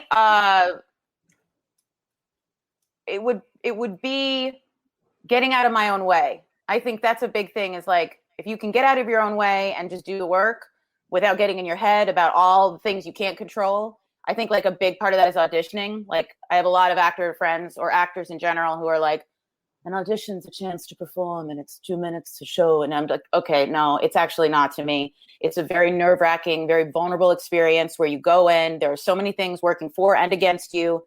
You're in a room with other people vying for the same thing. You probably been in traffic for an hour, like, I think there's just like a lot of moving parts that I'd like to be done with that process and then actually book it, which I guess we all like that feeling. But yeah, so I guess auditioning, I think it's like the ramp up and the anxiety that can come behind that, because sometimes I have anxiety. So for 2 seconds of performing and then the anxiety afterward, oh, I should have done this, I should have done that, why didn't I do this? Horrible, that was bad, but I did do this one tiny thing. Okay, I think, maybe not, I don't know. Maybe I'll get the part because of that. Yeah. That whole process. It's a vicious cycle. What was the process like? That used to happen to me. Oh, fuck you. Oh God, Louis, shut up. And then no, go with this. Keep going. And then what? Why? Tell me how it doesn't, or why it doesn't. Well, I put it to you this way. In the beginning, I used to go through all those anxieties of auditions, and if I didn't get the part, my attitude was always, if I didn't get this part, that means there's something better coming, and that was always my attitude, because I couldn't get down on myself for not getting the part, you know what I'm saying? Because it just wasn't my mindset. Yeah. My mindset was just keep moving forward, and like I said, something better will come. So what happened? I got a phone call from my agent one time, and he said, "Look, the casting director called you. She absolutely loves you. You're right for the part." So I go, "So why don't you just tell them to offer me the part?" And I was living in Vermont at the time, so I would like take a 3.5 hour drive from where I lived to go into New York, audition, get back into my contract. So this time, I told my agent, "Yo, Tell them to just offer me the part. They think I'm right for it and all this. So I'm like, I don't know. So, dude, have the director call me. The next day, the director called me. We speak for over an hour, okay? And 50 of those minutes was like, what are you doing living in Vermont? What a great choice. Oh, I love Vermont. You know, what do you do up there? And then at the end, he's like, would you do my movie? I said, absolutely. That was the last time I ever, quote unquote, auditioned for a movie. You know? It's a great feeling, you know, but listen, I'm not saying I'll never be in another situation that I would have to audition. If I had to, let's go. I'm ready, you know. But I don't know, for some reason, you know, all the cards have lined up, so it's different, you know. What I do help a lot of young actors with is the whole psychological thing of auditioning, the anxiety, and then dealing with the psychological rejection of not getting a part. You know, because some of us take shit hard, you know, because we're really trying our best and we're trying to really break that nut of getting in and stuff like that. And it's not easy. But I always tell people, yo, stick with it, believe in yourself, keep going, because we live in before the whole COVID stuff, but you know, we live in an entertainment world where there's like over 1,000 channels. There's so many platforms and stuff like that, you know. But Jen, enough about me. So I used to do improv back in the day. And I did improv. You ever hear a guy named Dave Shepard? He was like from Second City, Chicago. He was one of those cats. I met him in New York when he moved to New York. He was like the godfather of improv. Oh, you know? Wow. We used to do back like in the 60s or 70s or when? Him or me? Well, both of you. I don't know when the hell Dave Shepard. What year was this? Like this was like in the 80s. Ah, okay. In the 80s. And so we used to do what we call the Improv Olympics. I don't know if you ever did, it was IO? No, is it IO? Or no, that's the type Improv Olympics. Is that just its own thing? Like its own? Yeah, so it's like your team against another team. And we used to call it the Improv Olympics and stuff like that. And it was because of improv. Dave was with Second City TV. You know, no, not Second City, that's somebody else. But because of my improv work with Dave, you know, that really helped me as an actor. Because there was situation, you know, sometimes you forget a line and shit like that. So something got to keep coming here. And so I really developed an act for improving the reality or whatever, you know, because that's what? What's the question? You were going to ask her a question. I'm just wondering what the question is. Jackie, Louis was marinating in his own bullshit there, whatever the fuck he was saying. And then Jackie comes out and goes, You know what it is, Jen? You know what it is, Jen? They set me up like this all the time. All the time because I don't like it when it gets quiet. And so here, okay, you know what? I want to be quiet. Jackie and Casper, go. Yes.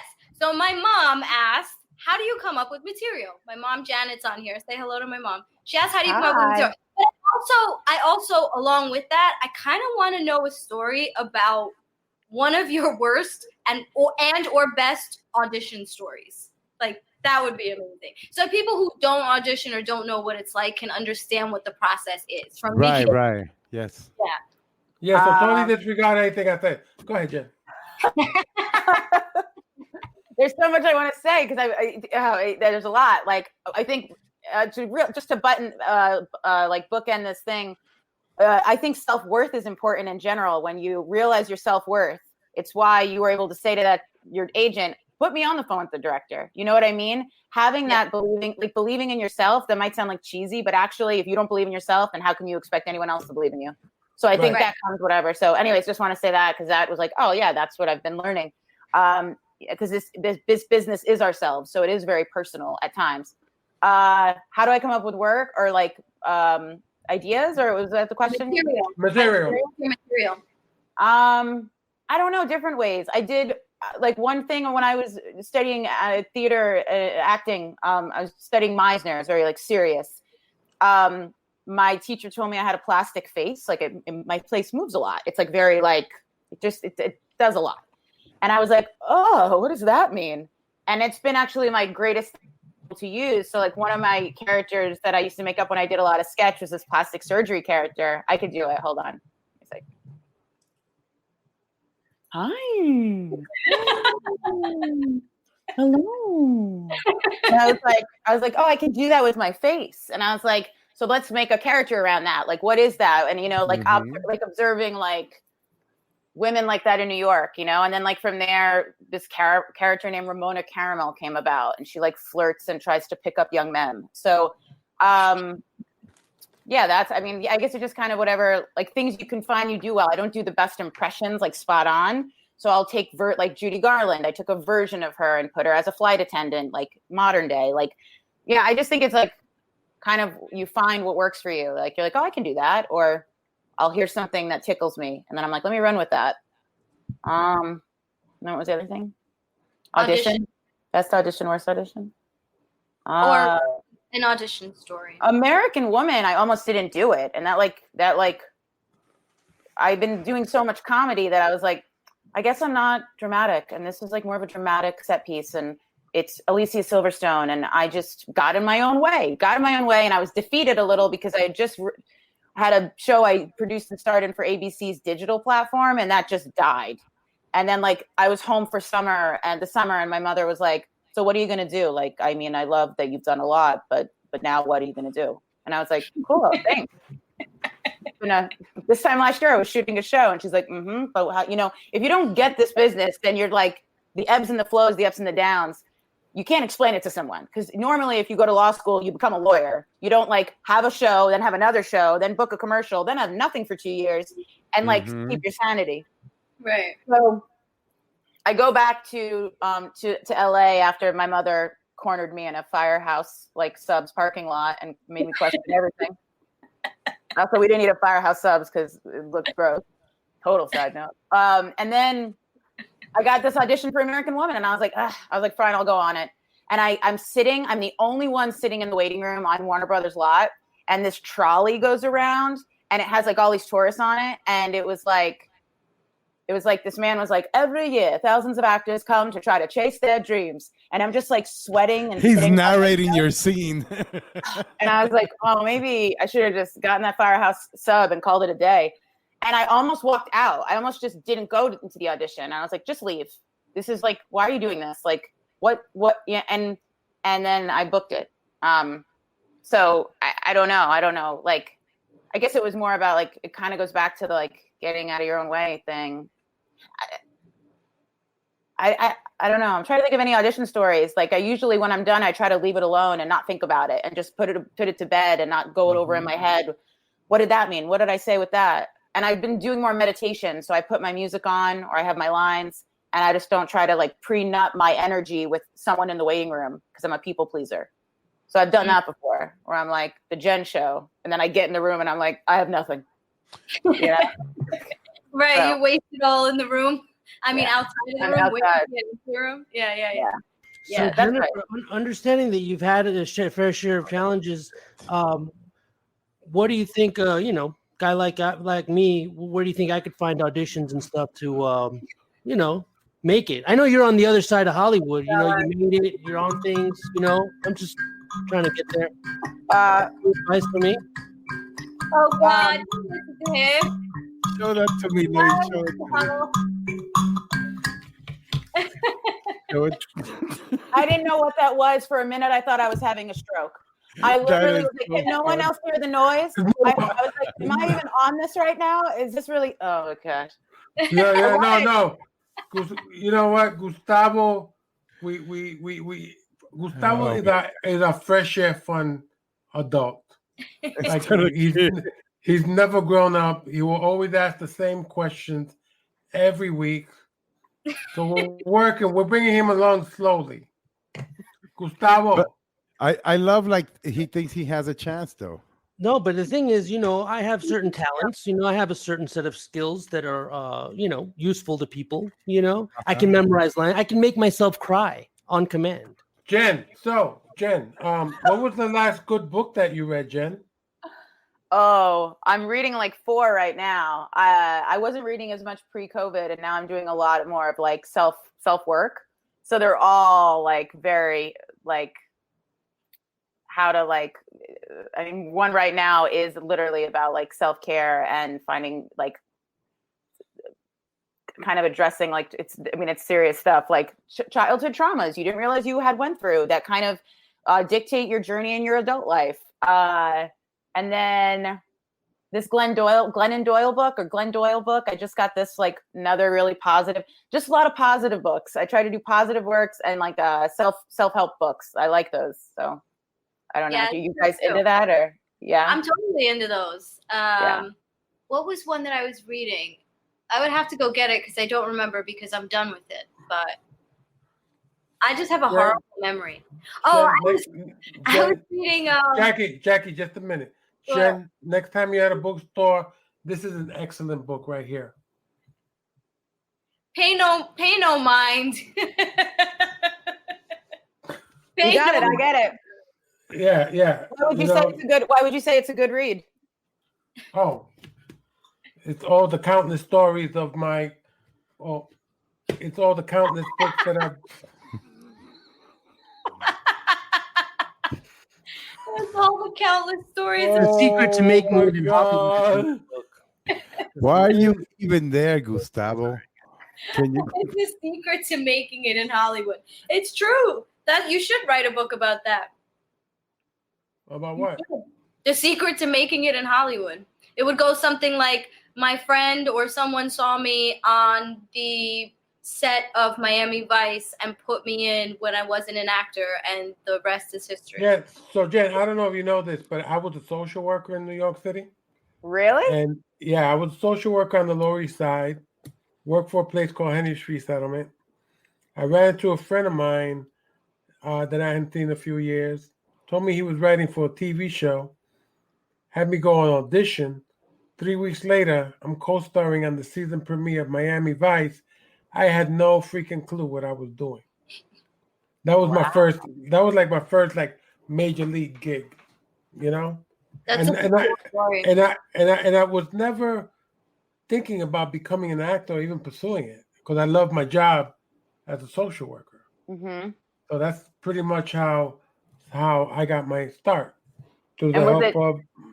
Was that it? Like once that door was opened and like that experience happened, were you like this? I didn't even know this was in me, but I want this. Is I'm in love with it, or I want this. Was it like a soft falling in love, or were like you like, oh man, yes, I need to do this?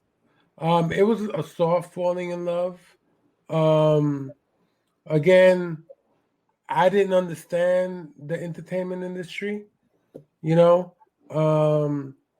It's just something that just happened. I ended up taking acting classes for like 2 years afterwards, but I had my fear of, to me, like the whole acting entertainment thing was like a very unknown to me. And I had a fear of that, and I had this guy and he was sending me out to auditions and I was getting all these little bit part roles and everything like that.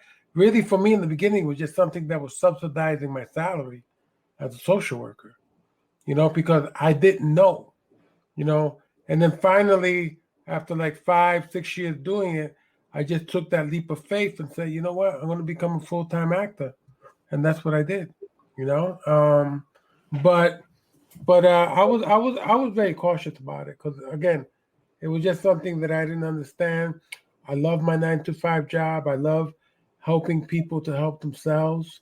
That was very important to me. And you're still like that. You're still very much like that. Yeah, I mean, Jackie's one of my clients. You know. Louis. No. Casper's still a work in progress, but I love them both, and I do the best I can with them. The fuck does that mean? Casper said. So I mean, early on, I got to work with people like Robert Downey Jr. and James Woods was like my second film. Well, with Joe Rubin, I got to work with like Sidney Lumet on 3 movies. And the movie that really busted it out for me, not really busted it out, but like put me on the map to say, here's this guy, was Crocodile Dundee 2, And really, that was really super cool, man, because it was like, oh shit, I mean, the second Crocodile Dundee was a huge blockbuster, so like I said, but I always approach it as each project for me was just another block to my foundation, and I've worked with some great people, and I'm always looking forward to work with people that I work with and working with new people. So, and so now I'm relegated to working with Casper and Jackie. Yeah, this is like his work release kind of fucking thing. He's got about 100 more hours of this shit, and then he's good. He can go back to not auditioning for parts. Right. Speaking of working with people, what was it like working with Alicia Silverstone, Jen? It was great. I mean, both like she's a teen icon, I think it was interesting because my career has been very different than my other 2 castmates. These are women that I really respected, but kind of grew up watching. Right. And we're all similar in age, but I was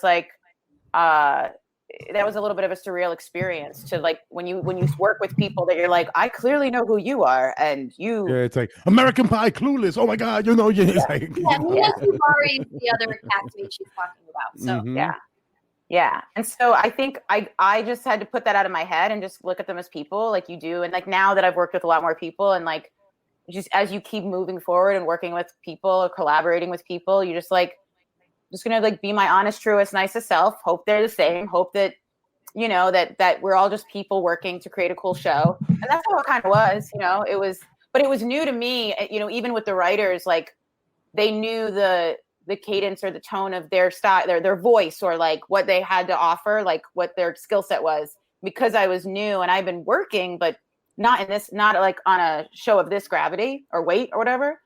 I felt, and it was a good challenge to really to bring it at the read-throughs and really not lean on anything and show what I have to offer as maybe the new face of the cast. And they were really great. They were really supportive and nice. And I still talk to both of them. So it was a fun experience, but just people, we're all just people, and you can lose that with ego or fame or whatever, I guess. But I just like nice people. Because it can be nerve-wracking. Do you know if Alicia still has to audition, or is she like Louis, where they, just walk in and they just give him the fucking parts and shit? Oh yeah, I don't know if she's had to audition. For a friend. You know what, Casper? I'm really sorry that you have this problem with jealousy, but I can only wish you the best. Thanks, bro. Yeah. Thanks. Casper has an Emmy. I appreciate that, bro. Casper has an Emmy. Where's your Emmy, Casper? It's in the back over there. I wanted to make it a bong, but since I only have one, I was like, if I get a second Emmy, I'm totally making it a bong. That's hot. What did you get the Emmy for? Writing comedy, but it was here in Miami. It's not a primetime Emmy. It's a local Emmy, but it's still an Emmy. That's still cool. Congrats. Yeah. Thanks. Yeah, nice furniture, bro. Really I had nice to furniture. audition for that Emmy as well. Louis didn't have to. So, I'm just. what's next for you, Jeff? I'm gonna milk that shit till the show's over. So are you? Oh my God! No. I saw a break in the action. I'm like, this is my chance, right? I mean, she worked with Alicia Silverstone, one of my childhood crushes. Okay. Do you still keep in touch with her by chance or no? And what does she smell like? Oh my God. That's so No? I'm not answering any of my questions, guys. Oh no, sorry, I'm not answering any of those questions. good. I just wanted to add to his weird shit because he would ask some shit like that, like, "What does she smell like? Is it like potpourri?" You know, Dead flowers. oh, damn, that's so mean. Potpourri of dead flowers. What the hell? So tell me, Jen, what are your 3 top favorite movies? 3 top favorite movies. One of them would be Annie. Another one would be Hold on, the original, right? the original Annie. I grew up with it. Yeah, love like that the movie. original Annie. I watched it the other night, and I was like, Carol Burnett is a queen. Like she's just. I mean, everyone in that movie. Just when you really look back on it, I think we got stoned and watched it. I was like, I knew all the words. It was like comforting. But I it was love also, that movie. Yeah. Solid movie. Another one I really love is Working Girl. It was like really inspiring when I was a kid. Like I really loved that movie. And then I have a lot. And then when you ask, it's like, I don't know, like you can go many ways. It's either anything that has ever had Robin Williams in it, because he's one of my top people ever. Mhm. Oh yeah. Even like Awakenings or like I mean, he was just so I just saw talented. Awakening the other day, but last night I was watching Bicentennial Man, and then 2 days ago I was watching Mrs. Doubtfire. Like anything Yeah. Robert Williams in this house, we always watch. Yeah, he's probably my top. Him and Yeah. and then and I also really loved Chris Farley a lot. So like Tommy Boy, I just like that was just I remember that movie like was really funny, and I really loved it, and I loved his charm. So yeah, I think those were like, you know, and then I have my serious ones and my indie ones, like Requiem for a Dream is good, and Yeah, you know, it's a dark movie and kind of Yeah. depressing, but it's awesome at the same time. yeah. You know? Yo, Jackie, what was that movie that you were talking about way earlier? What movie? Remember we talked about that British TV show, and you talked about Oh, Casper Knows Love. The one where seen- they show the sex on screen, where they don't. It's so. Why? You want to know if she's Jen. I'm sorry, Jackie's favorite movie. That is not true. I couldn't get past the first minute or so. I turned it on, and they were immediately having sex, and it was like a porn. And I was like, I can't watch this. What is it very- called? Gasper Loves Kisses? What was it? No, Casper No is the director, and the name of the movie is Love. And I think, yeah, and it was like this big deal because they instead of it's a love story, and instead of fading to black or cutting out, they actually show the sex scenes. So it's essentially a high production value pornography, essentially. But the point. Jackie sounds like a 90-year-old lady who was upset at this movie. I mean, they were having sex at the beginning, and I changed the channel. I sprayed alcohol. It was on the beach. I used to go to that beach. You know what? I do. I sound like a really uptight. I know. I don't know why. was the actual like the theme or the hook or the actual idea of the film good, or was it just sex for sex? I don't And like know, 'cause I didn't watch it because I couldn't Did you watch not it. hear it? 1 minute and she turned it off. legit. I mean, well, I say 1 minute, but it was probably like 20 when I heard say it's one. really good. I heard it's really good, and the premise is that why are we able to watch violence and bloodshed all the time, and there's nothing wrong with it, but we can't watch love making? And so that was the point of showing a film that was about love and people making love versus a film that's about killing and dying. What do you think about that, Jen? I don't mind. I don't think I would mind it. I'm pretty. I truthfully just I enjoy porn. And so, like, I guess, but you're watching porn to watch porn, but if you're watching a movie, it's uncomfortable. It can be like, I mean, and also like, as someone who does have sex, I don't know if I want someone watching that for 20 minutes. You know what I mean? Like, it's very. No, I get it. I mean, unless if the story was so magical and like it really, but if it was more about creating some sort of social commentary or message, I guess I get it. A movie or a show that was really good is it called I think it's Normal People. It's about an Irish, like a boy and a girl. I sound like my mother. A boy and a girl, and it's in this show, and it's a show. But anyways, it's good. But it's graphic though. It's a little like you're like, oh, we didn't cut out on this. Oh, we're real. Oh, there's a nipple. Oh, there's another nipple. It's like very like. Is it on Netflix or what platform is it on? I think it's Normal People on Hulu. I think. Okay, I'll check right now. But it's really. The thing that you just mentioned is what I'm getting at. Like, it wasn't like they were warming me up to get to the story where it becomes uncomfortable, kind of like they do in Blue is the Warmest Color, where you see the women having sex, but you realize it's love, right? It's and that's not as graphic, to be fair. That's not as graphic as Casper knows, because immediately, as soon as it starts, you're watching them having sex, and it's off-putting. I was like, whoa, I wasn't expecting that at all. So for me, I was like, oh, penis. Okay, that's this movie. And I was just like, I can't, no. Like, it just felt uncomfortable. It felt weird, you know? But I should give it another shot because it's supposed to be a really good film. And yeah. Jackie, have you ever made love?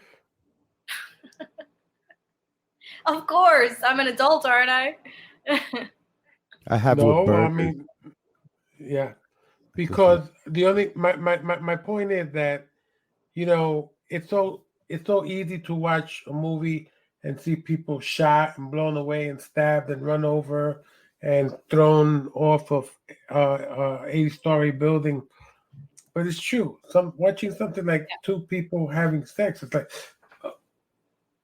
I think there's an intimacy. It's an intimacy to it. I think it's like there's a removal we have when I think we see violence or whatever it is. Like, I don't know if it didn't happen to me or it can't happen to me or this feels far away. But a lot of us can relate to some form of physical intimacy or activity.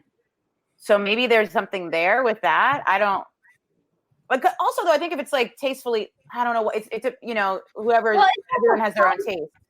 It's very personal thing, you know. So I think making a personal thing public, even if it's about, you know, mental health, is always scary and a little off-putting, and you know what I mean.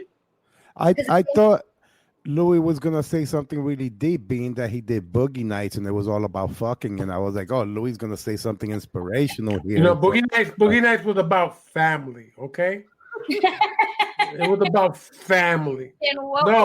But Jen, hear this out, Jen. You want to hear a great story? So one day, right before we start shooting, myself, Mark Wahlberg, Don Cheadle, John C. Reilly, Philip Seymour Hoffman, they send us to Beverly Hills, to this house, and there's a porn shoot taking place. And it was part of our, you know, prepping character discovery. Yeah, wow. So I mean, we saw the whole shebang, okay? And the funniest, it was interesting to watch because there was a woman that was directing the shoot, and there's two cameras, and one camera is the soft porn, and the other camera is the hard porn, right? And you know, see a guy and a girl, they get out. We see then 3 girls get in, boom, and I'm like, okay, well, you know. In the meantime, the holding area was all these naked people walking around, and I'm like, oh shit. And then all of a sudden, I see this old guy with a fucking gut on him. And who the fuck is that? And everybody said, "Dude, you don't know who that is?" I said, "Do I look like I know who it is? Who's that guy?" It says Ron Jeremy. Oh. You know? And we all know in jail by now. Who's in jail by now? He fucked it all up somehow. But it was just interesting, you know. And you know, when you spoke about there's a whole thing how we like remove ourselves from those things, and I just found it like really freaking interesting because you know what? Those people were just doing their thing. This is what I do. This is how I make a living. You know? So, you know, it's a really like so many jobs, you know, I mean, even as just an actor, and I'm in a situation, and it's like I have to literally not remove myself, but I got to conquer it and get through it and get it done, you know. But it's a very interesting world when you see those entertainers do what they do and how they do it. I bet it must be very, very strange to be that. I didn't say strange. Don't put words into my mouth, Jackie. I'm gonna ignore that comment. Jen, what's next for you? What are you up to next? What are you working on? I've been in like a lot, like with the ups and downs of COVID. I'm working on a project right now that a new script that I know I wouldn't have been as far. Like some of COVID, for all of I think the negative or the self-reflection or the positive, like there is positive to having this reset, this time where like the noise kind of silences a little in your brain and it allows you to focus on the things that matter, or maybe the things you put off or you haven't really been addressing. And so one of those was like this idea I had for a script or a project. And so that's completed now. Like that's been turned into my team. So that's cool. And then, yeah, I mean, I have like 2 other projects I'm working on, and that's it right now. And then, some auditions via self-tape or Zoom, and then a lot of like personal growth, I think, which is really important. I'm going to have the time. So like I bought plants. One of them's poisonous. I didn't know that, but I bought a plant and I cook. And then the other big thing I want to do is I want to really, with this time, produce more and sell more projects. That's what I really love. And, creating strong vehicles for people that I want to work with rather than kind of waiting for someone to go, you again. Yeah. For someone to is somebody with to tell me you again? Oh. What would you do? Go ahead. Tell us. I don't want to talk about it. I can't talk about it because it would be really bad. Wow. They will go, you again, the guy that didn't audition.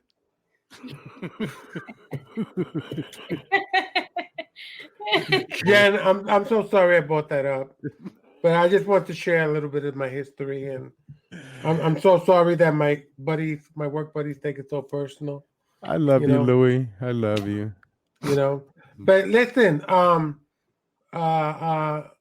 so you are in LA? Yeah. Yep.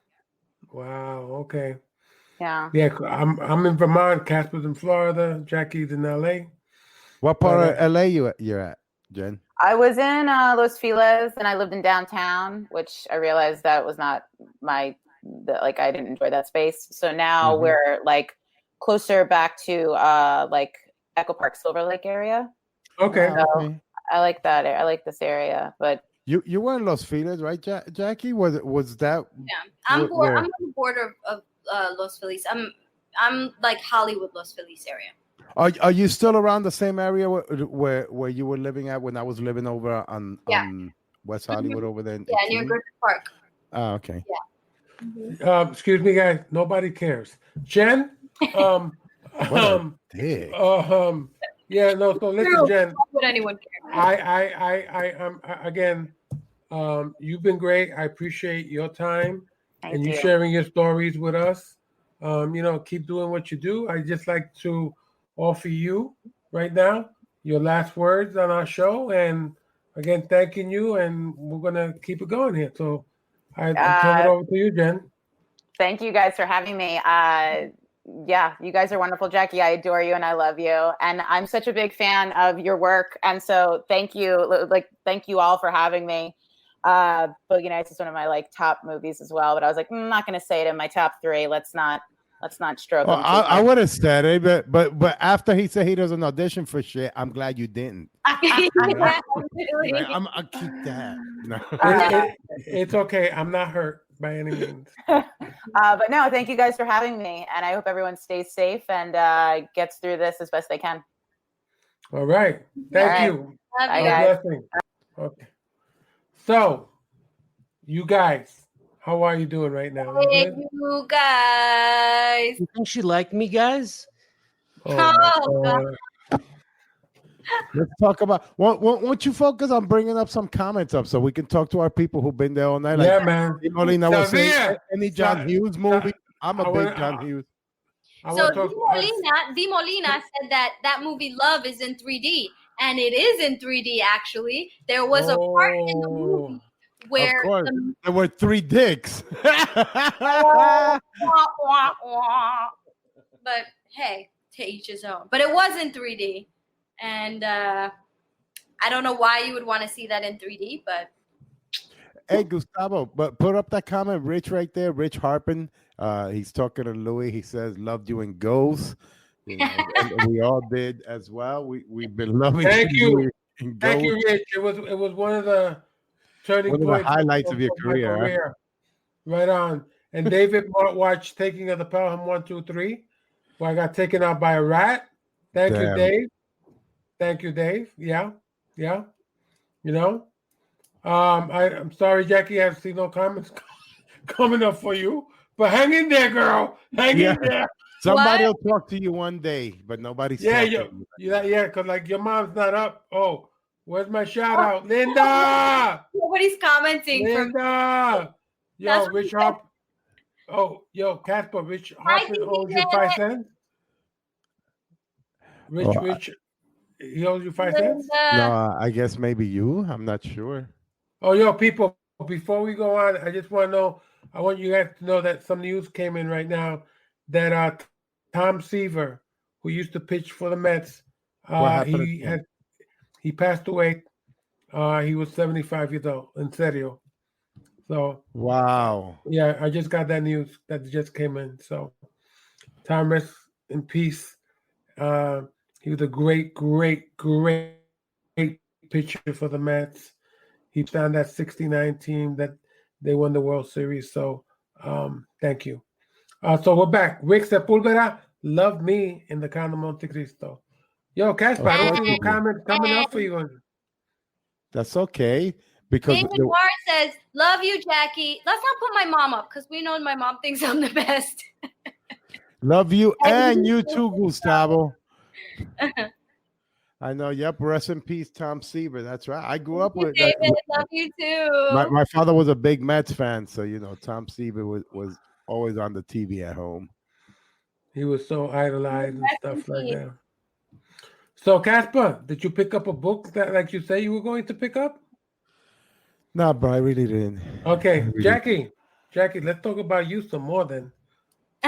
It's time to sign off now, man. We've done our 2 hours. The same union. We can work overtime. I can actually take this opportunity to talk about a dream I had of you 3. Okay. Oh, yes. Okay, go ahead. Yeah. So it's kind of, I'm seeing it from my perspective, right? So whose else's perspective would you see it from? Well, it's a red carpet, all right? It's a red carpet in the premiere for something, right? So the limo pulls up. Out comes Luis. Luis, you're looking super fly, man. You got this shirt on, the hair coming out on the chest hairs. You got these fly shoes, and you smell great. Like I don't know what cologne you use, but you smell great. It's very specific. Then comes out Jackie. She comes out in this long red dress with this long back thing, and it's just like kind of majestic, right? Then Casper gets out. He's like in sandals and like a Hawaiian shirt. He's got shorts and like a pineapple thing. He looks like he just came back from vacation, right? So I see you guys walking towards me on the red carpet, and you all kind of go off to reporters and stuff. And I look over and I see Jim Belushi and Jerry Seinfeld, right? And I walk up to him like, Jim, you have a cannabis farm. I do too. And I start looking through pictures on my phone, and then they start walking away. And then I start walking towards them. Hey guys, where are you going? Check this out. And they keep walking, looking at me. And then we get into the theater. They're still walking away. They're kind of looking back, and then they start like crawling down in their seat. So I don't see them. And I start looking around for you guys. And then it's like a bad dream then, it's like a bad acid trip when you lose your keys. I'm like, where are they? And you guys just completely ditched me. And then I woke up. I don't know what that means. Basically, there was no whatsoever. Okay, so listen, man. Listen, everybody out there, we are on every Wednesday from 7 to 9. Just drop us some notes. If there's anything that you would like to for us to talk about, or think that you would like to talk with us about, I'm glad you mentioned that because they can email us to the Luis and Casper show at gmail.com. If you guys got story suggestions or ideas for the show, the Luis and Casper show at gmail.com. Yeah. And okay, now that you said that, Casper, and also people like, please keep spreading the word because we want to grow with you guys. We want you guys to grow with us. We want to represent humanity, the whole universe involved. We have a lot of friends, and it's a fun show that we do. We laid out some important information, some knowledge. I'm sorry I didn't get a chance to read this week because I was expecting to have Jackie and Casper read some stuff, but obviously I can't carry that full weight by myself. I know you guys understand that and love me for that. Oh. Man. Not right now, next week. I've read that book many a times while at HB Studios. So what happened, bro? Anyway, so Well, since I don't have to audition anymore, I was like, yo, why read? Yeah. Está cabrón. But listen, no, in serio, my people out there, please stay beautiful. Just stay safe. Take care of yourself. Look out for our elders. Stay healthy. Maintain. If anybody needs help, again, if you're going through some serious addiction problem, if you're going through some, mental, emotional, spiritual stuff, reach out and talk to somebody. If it's not somebody in your family or close friends, or there's places that you can call and take care of yourself, man, because it is tough times out here. We're going to persevere, we're going to make it, but also always understand that from our point of view here, we'll always offer you that human connection. But again, it's important for everybody to be able to connect with each other. So on that note, my name is Luis Guzman. That's Casper Martinez, Jackie Quinones. We send out our love to you guys in the world. My man Gustavo, thank you. Elias, the Bronx, Florida. My casi suegra, Isis, thank you. Rick Sepulveda, Danielle, Tippy, Matt Levy, Samara, everyone that was on tonight. Brian. Thank you, Xavier. Xavier in the house. So that's it. That's the show for this week. Bye, guys. Yo, guys, do me a favor. Spread the word, por favor. Spread the word. Follow our fan page here. We're on YouTube. We're on Twitter. We're on Instagram. It's really easy to find us, the Luis and Casper Show. And, of course, Mujeres en Media. That's right. Mujeres en Media. And yo, Mujeres en Media. Eddie Batiste, Casper told me he tried to reach out to you. I hit a messenger. No sé si viste el jodido mensaje. Well, he's down there right now. I know, but when we get off the show, Sucia. Okay. Jackie, love you, Casper. Love you guys. Bye, everybody. Thanks for hanging out with us today. Bye.